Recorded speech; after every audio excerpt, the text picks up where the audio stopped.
In our last video, we spoke about the glimpses that God sometimes gives us of the future.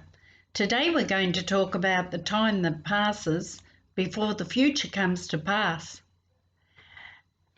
So God calls every one of us to be a disciple of the Lord.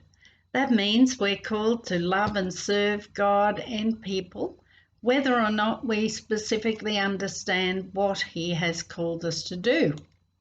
Ephesians 2:10 says this, "For we are God's handiwork, created in Christ Jesus to do good works which God prepared in advance for us to do."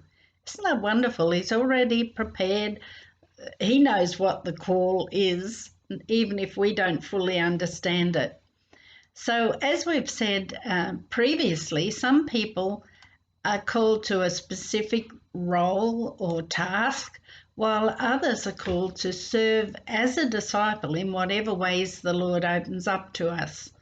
The fact is that He does have a good plan for your life, whether or not you understand how that will play out in your life. So we're having a quick look at the bigger picture today. What happens after we catch a glimpse of the future? Then, of course, we're challenged with, will we accept the call of God? And having accepted the call of God to serve us, we're excited to get started so we can see how it all unfolds. But in most cases, a lot of time will pass before we actually see God's plan outworked. And that doesn't suit us very well as human beings, because we want it all to happen so we can see it happening. This can be very frustrating. It's like we want to get started so we can prove that we really can do the things that God has called us to do. But God is not in a hurry. You've probably learnt that already. He doesn't often take shortcuts, and He just won't be rushed. But He's very determined to make things happen at their appointed time.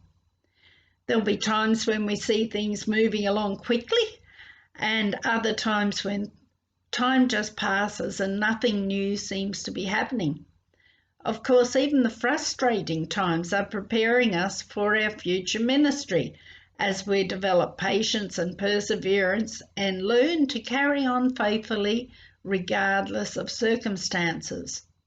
And sometimes those circumstances will be more than challenging. Maybe they'll be very painful. Terrible things can happen in anyone's life, but God will always be there to comfort and reassure you, to give you His peace, and the peace that passes understanding. And sometimes it's like that, isn't it, when bad things happen? And yet God gives us that underlying peace that all is well and we can trust Him. In Hebrews 6 verse 12, we read this, God is not unjust. He will not forget your work and the love you have shown Him as you helped His people and continue to help them. We want each of you to show this same diligence to the very end, so that what you hope for may be fully realized. We do not want you to become lazy, but to imitate those who through faith and patience inherit what has been promised.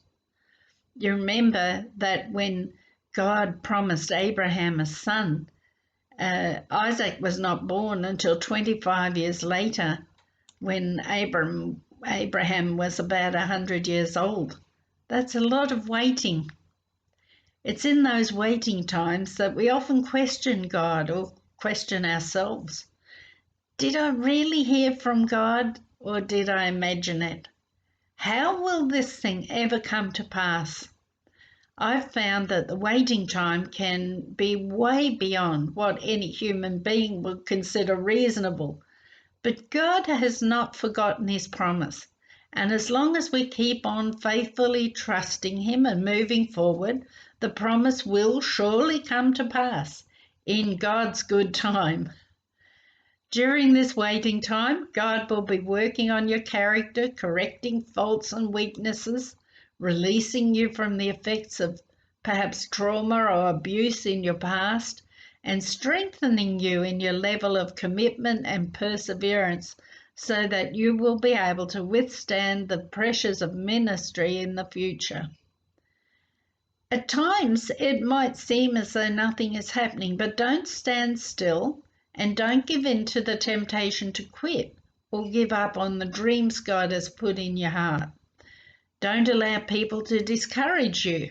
Other people don't know what God has put in your heart, and they don't understand often what His purpose is.